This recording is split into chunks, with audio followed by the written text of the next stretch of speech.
Right, so we're going to move on to a group task. Now within this group task you're going to be assigned different roles. Or you're not actually going to be assigned, you're going to decide within your groups which role you're going to undertake. Now I'll explain the group task in a second, but the different roles are a spokesperson, a writer, a question master and an organiser.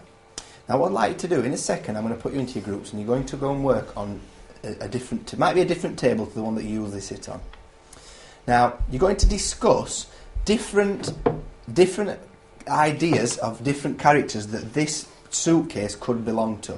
Because like I said, we haven't looked at everything within the suitcase either. So what else could be in there? Okay? Now, when you get down into your groups, the first thing you're going to do is decide which role you will be doing. Okay? So the first one, the spokesperson, will be the person that presents it back to everybody at the end of the lesson.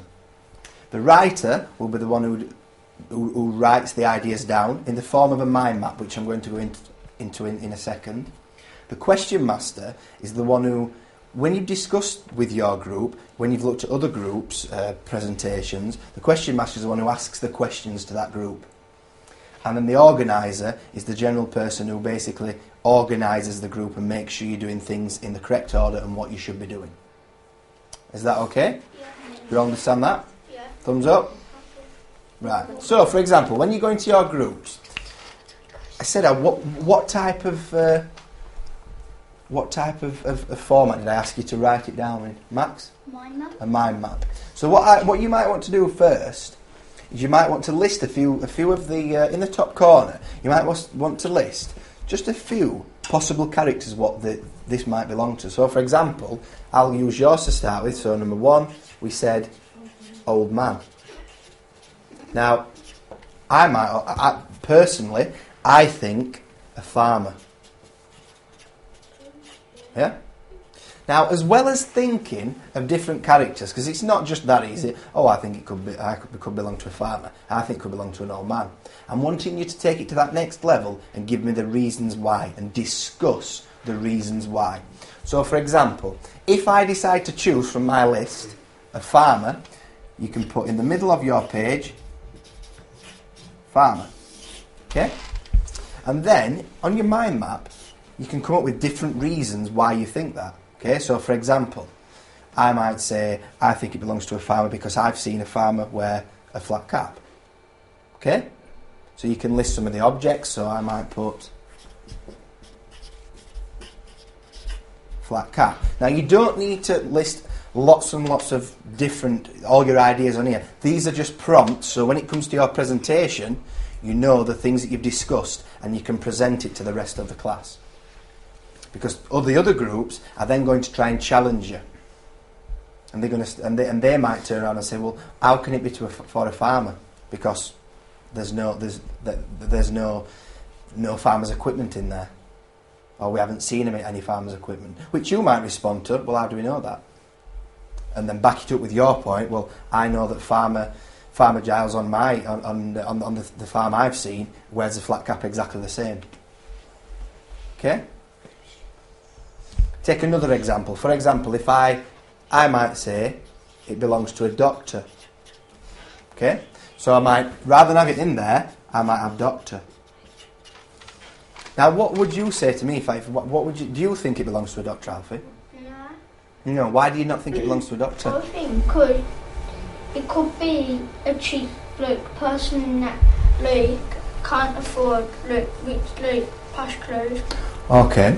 So I can understand that, but I might then respond to that by saying, well, I think it belongs to a doctor because he's been called out to an emergency and he's had to run off to an emergency. That's why there's no doctor's equipment there, and he's forgotten his suitcase because he was in such of a rush and he got to get to that emergency straight away. Yeah? So do you understand? Do we understand what's required from you? Yeah? Now I'm going to give you about 15 minutes to do this because I do want time to present it at the end of the lesson. Now I'm going to go over the roles one more time just so we're all clear about which one. Because obviously different people have different skills.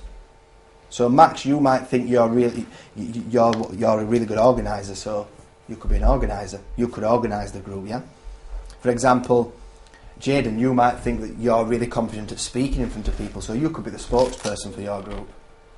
Callum, you might think that you're good at organising your ideas in a written form, and you've got nice, neat handwriting, so you'd be the one to do the writer. Yeah? And, for example, Nathan, you might think you're quite confident in speaking in front of people, and you really like to ask the questions, you really like to pose different questions to people and find out the different answers, so that might be your perfect role in the group. Okay? Are we all clear what we're doing? Yeah. Good. Thumbs up. Show me if you are. Good stuff. Right? You were like that then a bit. What are you excuse me, what are you not too clear about? I don't know what I should be on. Well, you can decide that within your group. And if you're struggling, I'll come over and give you an hand with that, okay? Don't want you to take any longer than 1 minute to decide, though. Okay?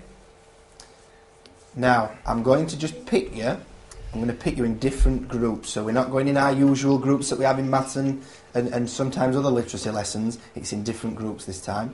So listen, look at me so you know which group you're going to be in. 1, 2, 3, 4. Can you go on this table, please? Quick as you can.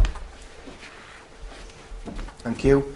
1, 2, 3, 4. Can you go on the far table, please? 1, 2, 3, 4. Can you go on that far table, please? And the other 4, you're on this table.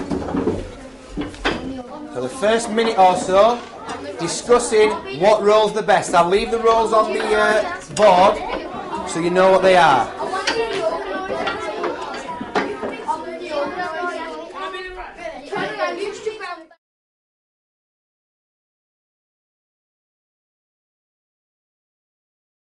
So what are the challenges for teachers in setting up a complicated piece of group work like this? I think one of the main challenges is to make sure that the children understand what's expected from them from the start, and setting different expectations, but also different roles within a group, rather than just saying to the children, right, go and work in a group.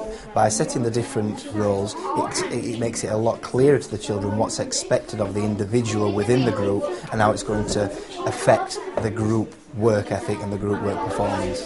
I also noticed that you were quite careful not to let them just get up and rush to the tables.